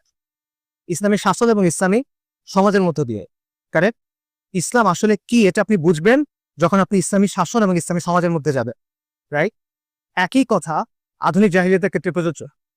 আধুনিক যে জাহিলিয়াত, এটার অনেক তত্ত্ব আছে, মতবাদ আছে, আদর্শ আছে, মতাদর্শ আছে, ব্যবস্থা আছে, কিন্তু এটা সবচেয়ে কম্প্রিহেন্সিভ, সবচেয়ে ব্যাপক বাস্তবায়নটা কোথায় হয়? সেকুলার শাসন ব্যবস্থার মধ্য দিয়ে। আপনার জীবনে তো কেউ এসে তত্ত্ব মতবাদ নিয়ে আপনার সাথে কথা বলে না, কেউ তো দার্শনিক প্রশ্ন নিয়ে আপনার সাথে আলাপ করে না। এই একাডেমিক ডিসকাশনে কোনো ভূমিকা আপনার লাইফে নাই, দৈনন্দিন জীবনে নাই। আপনার দৈনন্দিন জীবনে কি আছে? শিক্ষা ব্যবস্থা, অর্থনৈতিক ব্যবস্থা, প্রশাসন, আইন, বিচার, রাইট, মিডিয়া, সংস্কৃতি, কাঠামো কিছু। এই কাঠামোগুলো কি দিয়ে চালিত হয়? এই মতবাদগুলো দিয়ে, এই চিন্তাগুলো দিয়ে, এই আকিদাগুলো দিয়ে। এবং এগুলোকে নিয়ন্ত্রণ করে কে? বেশিরভাগ ক্ষেত্রে এগুলো নিয়ন্ত্রণ করে সেকুলার রাষ্ট্র, রাইট? তাহলে যেভাবে ইসলামী সমাজ এবং ইসলামী শাসন হলো ইসলামের সবচেয়ে কম্প্রিহেন্সিভ ম্যানিফেস্টেশন, ঠিক একইভাবে সেকুলার রাষ্ট্র হলো আধুনিক জাহেলিয়াতের সবচেয়ে কম্প্রিহেন্সিভ ম্যানিফেস্টেশন। এবং এই কারণে এটাই হলো সভ্যতার সংঘাতের রূপ আপনার চোখের সামনে। এই জিনিসটা কয়েকটা বিষয় দিয়ে প্রমাণ করা যায়। ফর এক্সাম্পল, সার্বভৌমত্বের যে ধারণা, আমরা জানি যে আধুনিক রাষ্ট্র মানে সার্বভৌম। সার্বভৌমত্ব না থাকলে একটা পলিটিক্যাল এন্টিটি রাষ্ট্র হিসেবে গণ্য হয় না। সার্বভৌমত্ব মানে কি? সার্বভৌমত্ব মানে হলো নিজ সীমানার ভেতরে রাষ্ট্র হলো চূড়ান্ত কর্তৃপক্ষ, রাষ্ট্রের আইনই চূড়ান্ত আইন, একমাত্র রাষ্ট্র আইন প্রণয়ন করতে পারে, এই আইন সবার উপর বাইন্ডিং, এবং চূড়ান্ত আনুগত্যের হকদার হলো রাষ্ট্র। এই ব্যাপারে ইসলাম কি বলো? এই ব্যাপারে ধর্ম কি বলো? আমার কথা বলতেছি না, ইউনিভার্সিটি সেকুলার একাডেমিক আছে, খান, তার একটা বই আছে putting liberalism in it's place. ওখানে উনি বলতেছেন একত্ববাদী ধর্মে স্রষ্টার যেসব বৈশিষ্ট্যের কথা বলা হয়, সেকুলার ব্যবস্থায় রাষ্ট্রের উপর এই বৈশিষ্ট্যগুলো আরোপ করা হয় সার্বভৌমত্বের মাধ্যমে। আবারও বলতেছি, একত্ববাদী ধর্ম মানে হলো ইসলাম, ক্রিশ্চিয়ানিটি এবং ইহুদি ধর্ম। এই ধর্মে আল্লাহর যে সিফাত আছে, এই সিফাতগুলোর মধ্যে কিছু কিছু সিফাত আধুনিক রাষ্ট্রের উপর প্রয়োগ করা হয় এই সার্বভৌমত্বের কনসেপ্টের মাধ্যমে। সার্বভৌমত্ব কি আরোপ করে রাষ্ট্রের উপরে?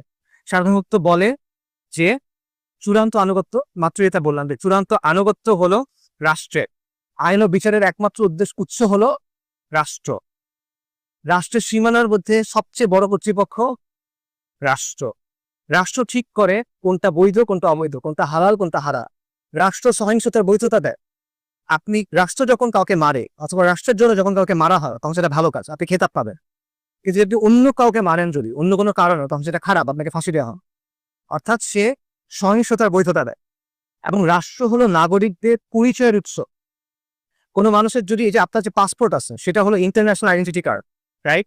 আপনার যদি দেশ না থাকে, আপনার কোনো নাগরিকত্ব নেই, ঠিক আছে?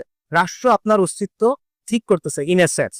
এবং নিজ সীমানার মধ্যে শিক্ষা বলেন, অর্থনীতি বলেন, সামাজিক কাঠামো বলেন, সংস্কৃতি বলেন, প্রত্যেকটা জায়গা রাষ্ট্র কর্তৃত্ব করতেছে। তো আধুনিক জাহিলিরা কার্যত রাষ্ট্রের উপর দেবত্ব আরোপ করতেছে, সে রাষ্ট্রের একটা ইলাহতে পরিণত করছে। এবং এটা পুরোপুরিভাবে ইসলামের অবস্থানের সাথে সাংঘর্ষিক। চূড়ান্ত কর্তৃত্ব, আইন প্রণয়ন, আনুগত্য, হালাল হারাম, সহিংসতার বৈধতা, এই সবগুলো জিনিসের কর্তৃত্ব কার? একমাত্র আল্লাহর। তো রাষ্ট্রে যে দেবতায় পরিণত হওয়ার ব্যাপারটা, এটা কিন্তু দুর্ঘটনাভাবে, মানে অ্যাক্সিডেন্টালি হয় না, এটার পিছনে একটা হিস্ট্রি আছে। এনলাইটেনমেন্টের মাধ্যমে ইউরোপ সেকুলার হয়ে উঠছে। সে সমাজ এবং শাসন থেকে ধর্মকে সরাইছে, কিন্তু সে ধর্মের প্রভাব থেকে মুক্ত হয় না। ধর্মের কিছু কনসেপ্ট সে রেখে দিছে, যার মধ্যে একটা কনসেপ্ট হলো পবিত্রতা। এই যে আমরা পবিত্রতার যে ধারণাটা আছে, কিছু জিনিস পবিত্র, কিছু জিনিস অপবিত্র, এই জিনিসটা কোথেকে আসে? ধর্মের বাইরে পবিত্রতা অপবিত্রতার কোনো ধারণা আছে? না, এটা একটা ধর্মীয় ধারণা। কিন্তু দেখে সেকুলার রাষ্ট্র পবিত্র অপবিত্র আছে। পবিত্র সংবিধান, রাইট? জাতীয় পতাকা, জাতীয় সঙ্গীত, এগুলোর ব্যাপারে হুকুম আহকাম আছে। জাতীয় সঙ্গীতের অবমাননা হইতে পারে, জাতীয় পতাকার অবমাননা হইতে পারে। অবমাননা মানে কি? সেটা সম্মানিত বিষয়, সেটা পবিত্র বিষয়। আদালত অবমাননা হয়, সংসদের অবমাননা হয়। এটা কিভাবে হচ্ছে? কারণ এই বিষয়গুলো পবিত্র। আবার এটা আমার বানানোর কথা না। এমিল দুলখিম, আপনার অনেকে নাম শুনছেন, সমাজবিজ্ঞানের জনকদের একজন বলা হয়। উনি বলতেছেন যে জন্মভূমি, স্বাধীনতা, পতাকা, এই বিষয়গুলো পবিত্র হয়ে উঠছে ফ্রেঞ্চ রেভলিউশনের পর। ফরাসি বিপ্লবের পর থেকে এই বিষয়গুলোকে পবিত্র গণ্য করা হচ্ছে। আমেরিকান একজন সমাজবিজ্ঞানী রবার্ট বেলা, উনি বলতেছে যে আধুনিক দেশগুলোতে, বিশেষ করে আমেরিকার কথা বলতেছে, জাতি, দেশ, জাতীয় মুক্তি, জাতীয় শহীদ, এই ব্যাপারগুলোকে যেভাবে ট্রিট করা হয়, এগুলোকে যে ভক্তি এবং শ্রদ্ধা দেখানো হয়, এটা ধর্মের মতো। এমনই বলতেছে এটা হলো সিভিল রিলিজিয়ন, নাগরিক ধর্ম। এই কারণে এই সেকুলার রাষ্ট্রে নবী সাল্লাল্লাহু আলাইহি ওয়াসাল্লামের যদি অবমাননা হয় সেটা বিচার করে না, কারণ তার কাছে এটা পবিত্র না। কিন্তু যদি আদালতের অবমাননা হয় সেটা বিচার করে, কারণ তার কাছে ওইটা পবিত্র, রাইট? সো পবিত্রতার জায়গায় সে একটা প্রতিদ্বন্দ্বী স্থাপন করতেছে আপনার সামনে। এখানেও দেখেন সেকুলার ব্যবস্থার সাথে আমাদের দ্বন্দ্ব। ইসলামের অবস্থান পুরোপুরিভাবে সেকুলার অবস্থানের সাথে সাংঘর্ষিক। সমাজ এবং শাসন থেকে ইসলামকে সরানোর কোনো সুযোগ নাই, এটা ইসলামের ডোমেইন। ক্রিশ্চিয়ানিটি একটা কথা আছে যে render unto God and render unto Caesar, যে যেটা রাজা সেটা রাজাকে দাও, যেটা আল্লাহ সেটা আল্লাহকে দাও। এটা বিকৃত ক্রিশ্চিয়ানিটির শিক্ষা, কিন্তু এবং কোনো কিছু তো ইসলামে নাই। ইসলামের অবস্থান কি? আল্লাহ আযজা ওয়া জাল্লা বলতেছেন ওয়া হুয়া আল্লাযী ফিস সামাই ইলাহু ওয়া ফিল আরদি ইলাহ। সূরা যুখরুফে আল্লাহ বলতেছেন আল্লাহ আসমানে ইলাহ এবং তিনি জমিনে ইলাহ। ওয়া হুয়াল হাকিমুল আলীম, তিনি সর্বময়, তিনি প্রাজ্ঞ, প্রজ্ঞাময়। সেকুলার ব্যবস্থা জমিনে আল্লাহর যে কর্তৃত্ব এটাকে অস্বীকার করতেছে। কিভাবে? সে আইনের ক্ষেত্রে শরিয়াকে মানে না, সে বিচারের ক্ষেত্রে আল্লাহকে মানে না, সে মূল্যবোধের ক্ষেত্রে আল্লাহকে মানে না, সে শাসনের ক্ষেত্রে আল্লাহকে মানে না। সো বেসিক্যালি সে জমিনে আল্লাহর যে কর্তৃত্ব এটাকে অস্বীকার করতেছে। ইসলামের অবস্থা সিম্পল, সার্বভৌম সত্তা আল্লাহ, বিধানদাতা আল্লাহ, এবং আল্লাহর উপর ঈমান আনার দাবি হলো, আবশ্যক হলো যে আল্লাহ যে সিস্টেমটা আমাদের দিচ্ছেন আপনি এই সিস্টেমটা বাস্তবায়ন করবেন। এটা আল্লাহ অপশনাল করেন নাই, এটা আল্লাহ আপনার খেয়াল খুশির উপর ছেড়ে দেন নাই, এটা আল্লাহ ভোটের জন্য ছেড়ে দেন নাই, এটা আবশ্যকতা, এটা ঈমানের দাবি। আল্লাহ সুবহানাহু ওয়া তাআলা তার হুকুমের সাথে তার ইবাদতের প্রশ্নকে যুক্ত করছে, একসাথে দুটাকে বলছেন ইনিল হুকমু ইল্লা লিল্লাহ, আমার আল্লাহ তা'বুদু ইল্লা ইয়্যাহ। আল্লাহ বলছেন হুকুম আল্লাহ, তারপর আল্লাহ কি বলতেছেন? আল্লাহ নির্দেশ দিচ্ছে তোমরা আল্লাহ ছাড়া অন্য কারো ইবাদত করবা। হুকুমের পরে এই কথা আল্লাহ বলতেছে। আল্লাহ সুবহানাহু ওয়া তাআলা প্রশ্ন করতেছে আফা হুকমুল জাহিলিয়াতি ইয়াবগুন ওয়া মান আহসানু মিনাল্লাহি হুকমান লিকাওমিন ইউকিনুন। আল্লাহ প্রশ্ন করছেন তারা কি জাহেলিয়াতের হুকুম কামনা করে? তারপর আল্লাহ নিজেই বলতেছেন যে বিশ্বাসী কওমের জন্য, দৃঢ় বিশ্বাসী কওমের জন্য আল্লাহ ছাড়া শ্রেষ্ঠ বিধানদাতা কে? আল্লাহ ছাড়া শ্রেষ্ঠ কে? আল্লাহর চেয়ে শ্রেষ্ঠ কে? আলাইসাল্লাহু বিআহকামিল হাকিমিন, রাইট? সে ইসলামের অবস্থান স্পষ্ট এই জায়গাতে। আল্লাহ সুবহানাহু ওয়া তাআলা বলতেছেন সূরা নিসাতে যে আমরা যদি আমাদের বিবাদের ব্যাপারে, আমাদের মোকদ্দমার ব্যাপারে আল্লাহ এবং তার রাসূলকে বিচারক না মানি, আমরা মুমিন হতে পারবো না। আল্লাহ আযজা ওয়া জাল্লা তার নিজের কসম করে বলতেছেন ফালা ওয়া রাব্বিকা লা ইউমিনুনা।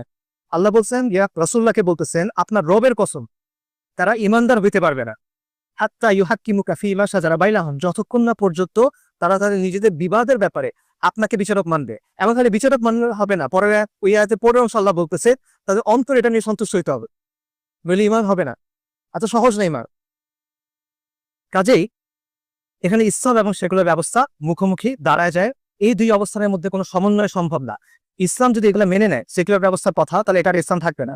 সেকুলার ব্যবস্থা যদি ইসলামের কথা মেনে নেয় এটার সেকুলার ব্যবস্থা থাকবে না। এটা একটা জিরো সাম গেম, এবং এটা আল্লাহর রুবুবিয়াতের প্রশ্ন, আল্লাহর উলুহিয়াতের প্রশ্ন, তার মালিকানা, তার রাজত্বের প্রশ্ন, তার কর্তৃত্বের প্রশ্ন, এবং আল্লাহর গোলামি প্রশ্ন। এখানে আপনি ছাড় দেওয়ার কোনো এখতিয়ার আপনার নাই আমাদের কারণে। এখানে আরো একটা ব্যাপার আছে, সেটা হলো অন্য সব ধর্ম সেকুলার রাষ্ট্রের যে আধিপত্যটাকে মেনে নিছে। অন্য সব রাষ্ট্র, সেকুলার রাষ্ট্র যে বাউন্ডারি দিছে, যে সীমানা দিছে, সেই সীমানার ভিতরে নিজেকে নতুন করে তৈরি করছে। সে একটা আধুনিক সংস্করণ তৈরি করছে এবং সে তার আগের অবস্থান ছেড়ে চলে আসছে। ইসলাম ছাড়া, ইসলাম এখনো সেকুলার রাষ্ট্রের কর্তৃত্ব মানে নাই, ইসলাম এখনো সেকুলারিজমের আধিপত্য মেনে নেয় না। ইসলাম হলো প্রতিরোধের শেষ ফ্রন্ট, এবং এই কারণে সেকুলার রাষ্ট্র ইসলামকে অন্য 10টা ধর্মের মতো চিন্তা করে। সভ্যতার উত্থান এবং পতনের যে আলোচনা, এই আলোচনা থেকে বাংলাদেশের ব্যাপারে আমরা কি ইনসাইট পাই? দেখেন, বাংলাদেশের সামনে অনেকগুলো সংকট, রাজনৈতিক সংকট, অর্থনৈতিক সংকট, সামাজিক সংকট, ভূরাজনৈতিক সংকট। এই সংকটগুলোর মধ্যে কিছু হলো অভ্যন্তরীণ, সংকটগুলোর মধ্যে কিছু হলো বাহ্যিক, এবং এই সংকটগুলা সহজে চলে যাবে না।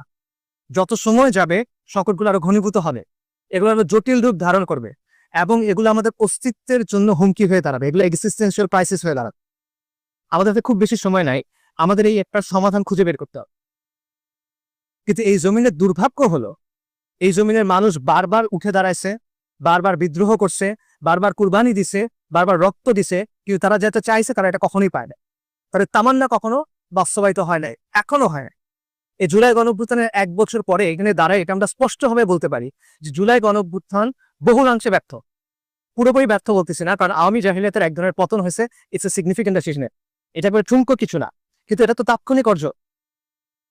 এর পরে কি ফালাই দিচ্ছেন তাকে, খুব ভালো। এরপরে কি আপনি কি ধরনের সমাজ চান, আপনি কি ধরনের শাসন চান, শান্তি কোথায়, ইনসাফ কোথায়, আদল কোথায়? সেটা নাই। আমি 1 বছর আগে আপনার সামনে দাঁড়ায় বলছিলাম যে জুলাই গণঅভ্যুত্থানের মাধ্যমে আমাদের মুক্তি আসে নাই। তখন এই কথাটা অনেকের কাছে খারাপ লাগছিল, অনেকে বিরোধিতা করছিল, কিন্তু এখন এই কথাটা সবার সামনে স্পষ্ট যে জুলাই গণঅভ্যুত্থানের মাধ্যমে আমাদের মুক্তি আসে নাই। আমরা সেই একই চক্রের মধ্যে পড়ে গেছি আবার। কেন হয়েছে এটা? কারণটা হলো আমরা মুক্তির ভুল সংজ্ঞা নিচ্ছি, আমরা ভুল জায়গায় মুক্তি খুঁজতেছি, আমরা মুক্তির সংজ্ঞা নিচ্ছি পশ্চিমের কাছ থেকে। এই জন্য কখনো আমরা মুক্ত তো হইতেই পারতেছি না, কখনো আমরা ভারতের গোলামি করতেছি, কখনো আমরা আমেরিকার গোলামি করতেছি। মুক্তির সংজ্ঞা আল্লাহ আযজা ওয়া জাল্লা আপনাকে কোরআনে বলছে, আল্লাহু ওয়ালিয়ুল্লাযিনা আমানু ইউখরিজুহুম মিনাজ যুলুমাতি ইলান নূর। আল্লাহ হলেন মুমিনদের ওয়ালি, তিনি মুমিনদেরকে অন্ধকার থেকে বের করে আলোর দিকে আনেন। আর কাফেরদের ওয়ালি হলো তাগুত, যে তাদেরকে আলো থেকে অন্ধকারের দিকে নিয়ে যায়। উলাইকা আসহাবুন নার হুম ফিহা খালিদুন। আপনি মুক্তির সংজ্ঞা নিয়েছেন তাগুতের কাছ থেকে, আপনি তাগুতের অনুসরণ করছে, এবং তাগুত আপনাকে অন্ধকার থেকে আরো অন্ধকারের দিকে নিয়ে যাচ্ছে। মুক্তির মানে কি? মুক্তির মানে হলো আপনি আল্লাহ সন্তুষ্টি অর্জন করবেন, আপনি আখিরাতে নাজাত পাবে, এবং দুনিয়াতে আপনি ওই জিনিসটা বাস্তবায়ন করবেন যেটা আল্লাহ বাস্তবায়ন করাইতে চান। সাহাবে রবি ইবনে আমর রাদিয়াল্লাহু আনহু, উনি পারস্যের সেনাপতি রুস্তমের কাছে কি বলছেন? এই কথাই তো বলছে। তাকে প্রশ্ন করা হয়েছে, তোমরা এখানে কেন আসছো? তিনি বলছেন, আমাদেরকে আল্লাহ পাঠাইছেন। কেন?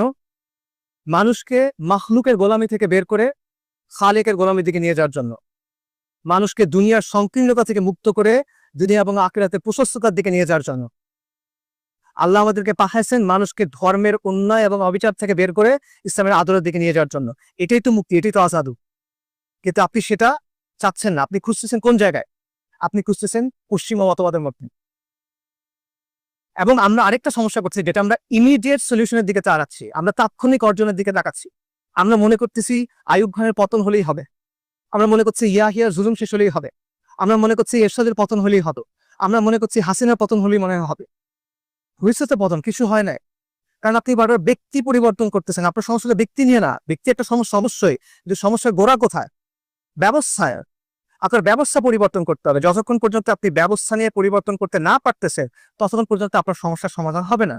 কিন্তু এটা আমরা করতেছি না, এবং আমরা ভুল জায়গায় সমাধান খুঁজতেছি।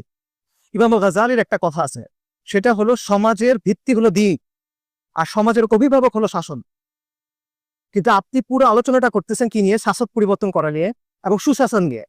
কিন্তু আপনার সমাজের ভিত্তি কি হবে, আপনার শাসনের ভিত্তি কি হবে, সেটা নিয়ে আপনি আলোচনা করতেছেন না। আপনার সমাজের ভিত্তি কোন দিন হবে বলেন? বাঙালি জাতীয়তাবাদ, বাংলাদেশ বা গত 50 বছর 70 বছর এগুলো আপনাকে কি দিছে বলো? কিছু দিতে পারে না। আপনার সমাজের ভিত্তি কি হবে, শাসনের ভিত্তি কি হবে? নয়া রাজনৈতিক বন্দোবস্ত, লিবারালিজম, লালনবাদ, এগুলো। এরা গত 1 বছরে এত মানুষের কুরবানি পরে যে গণ অভ্যুত্থান আসছে, সেটার যে অর্জন, এটাকে একটা বছর ধরে রাখতে পারে না।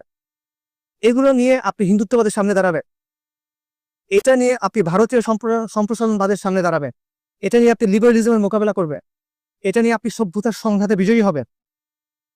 অসম্ভব এটা। যদি এইসব লোক আর আদর্শ নিয়ে আপনি সভ্যতার সংঘাতে হাজির হন, আপনার অস্তিত্বই থাকবে না, এবং এইদিকেই আমরা আগায় যাচ্ছি। যদি আমাদের অস্তিত্ব টিকায় রাখতে হয়, যদি অস্তিত্বের এই হুমকিগুলো মোকাবেলা করতে হয়, যদি আপনাকে একটা সিভিলাইজেশনাল প্রজেক্ট হিসেবে হাজির হইতে হয়, যদি সভ্যতার এই সংঘাতে আপনাকে বিজয়ী হইতে হয়, তাহলে আমাদের একমাত্র অপশন হলো ইসলামে ফিরে যাওয়া। আমাদের একমাত্র অবস্থান হলো ইসলামকে আঁকড়ে ধরা, বাংলাদেশকে মুসলিমবঙ্গ হয়ে ওঠা। তাই সভ্যতা উত্থান এবং পতনের আলোকে যদি আমরা চিন্তা করি, আমাদের প্রথম কাজ হলো ইসলামের ভিত্তিতে একটা পলিটিক্যাল এন্টিটি তৈরি করা, ধাপের সাথে মেলান, সামরিক এবং রাজনৈতিক প্রতিষ্ঠা। এটা হলো প্রথম ধাপ। এমন একটা পলিটিক্যাল এন্টিটি যেটা এই জাহিলি বিশ্ব ব্যবস্থা, এই রাজ্জালি বিশ্ব ব্যবস্থার নিয়ন্ত্রণ থেকে মুক্ত। তার মানে কি আমাদের ডিগ্রির দরকার নাই, আমাদের প্রযুক্তির দরকার নাই, নিউক্লিয়ার বমের দরকার নাই, ড্রোনসের দরকার নাই, ব্যবসা বাণিজ্যের দরকার নাই? অবশ্যই আছে, অবশ্যই আছে। কিন্তু এগুলা হবে আপনার এই পলিটিক্যাল এন্টিটি তৈরি হওয়ার পরে, এর আগে না। কারণ এর আগে আপনি যা কিছু তৈরি করেন সেটা নিয়ন্ত্রণ কার হাতে? এই বিশ্ব ব্যবস্থার হাতে। কোনো লাভ নাই, আপনি যা কিছু তৈরি করেন কোনো লাভ হচ্ছে না। আরবদের এই যে এত বিলিয়ন ট্রিলিয়ন ডলার, এটা উম্মতের কি কাজে লাগতেছে বড়? এটা লাগতেছে না, কারণ সে বিশ্ব ব্যবস্থার নিয়ন্ত্রণ থেকে বের হতে পারে না। আর এই যে পরিবর্তনের প্রক্রিয়া, এটা শুরু হবে কিভাবে? আবারও যান, ওই ধাপে যান। প্রথম ধাপটা কি? The age of pioneers. অগ্রপথিক লাগবে, আদর্শ লাগবে, একটা মিশন লাগবে। আপনার আদর্শ কি? আপনার আসাবিয়া কি হবে? আপনার আদর্শ হবে ইসলাম, দ্বীন ইসলাম, তাওহীদ, আল ওয়ালা ওয়াল বারা। এটার ভিত্তিতে আপনাকে কাজ করতে হবে। আপনার মিশন কি হবে? আপনার মিশন হলো আল্লাহর জমিনে আল্লাহ দিন কায়েম করা। আর এই অগ্রপথিকরা কারা হবে? এটি হলো সবচেয়ে গুরুত্বপূর্ণ প্রশ্ন। কারণ এই অগ্রপথিকদের এমন মানুষ হইতে হবে যারা সংখ্যায় অল্প। এটা হইতে হবে না, এটা বাস্তবতা। ইতিহাস থেকে আপনি দেখবেন পরিবর্তনের জন্য সব মানুষ একসাথে আসেন। কেন আসে না? কাজটা কঠিন, এই জন্য আসে না। অল্প কিছু মানুষ কাজটা শুরু করে অনেক দূর আগায় নিয়ে যায়, তারপর বাকিরা সেখানে যুক্ত হয়। সবাই অটোমেটিক ইউনাইটেড হয়ে যাবে, সবাই একসাথে এসে অনেক বড় কিছু তৈরি করবে, এগুলো ফ্যান্টাসি, হিস্ট্রি ল্যাব। আপনার আগে অগ্রপথিকদের লাগবে, যেই অগ্রপথিকরা কষ্ট সহ্য করবে, যারা প্রতিকূলতার মুখোমুখি হবে, যাদের ইস্পাত কঠিন দৃঢ়তা থাকবে, যাকে বুকের মধ্যে আগুন থাকবে, চোখের মধ্যে স্বপ্ন থাকবে, এবং যারা যুগব্যাপী একটা কাজের দায়িত্ব গ্রহণ করতে পারবে, যাদের মধ্যে জজবা থাকবে, ডিসিপ্লিনও থাকবে, যাদের মধ্যে ধীরতা থাকবে, স্থিরতা থাকবে, হেলম থাকতে হবে। আদর্শ, মিশন আর কম্প্রোমিস, এটা হলো সভ্যতার সংঘাতে আমাদের করণীয়। এখন আমাদের সিদ্ধান্ত নিতে হবে যে আমরা এই দায়িত্ব গ্রহণ করব কিনা, আমরা সেই অগ্রপথে হয়ে উঠবো কিনা। যদি আমরা আগে না আসি তাহলে কি হবে? যা আগে হয়ে আসছে সেটাই হবে, যা এখন চলতেছে সেটাই হবে, এবং এই চক্র শেষ হবে না। আসসালামু আলাইকুম।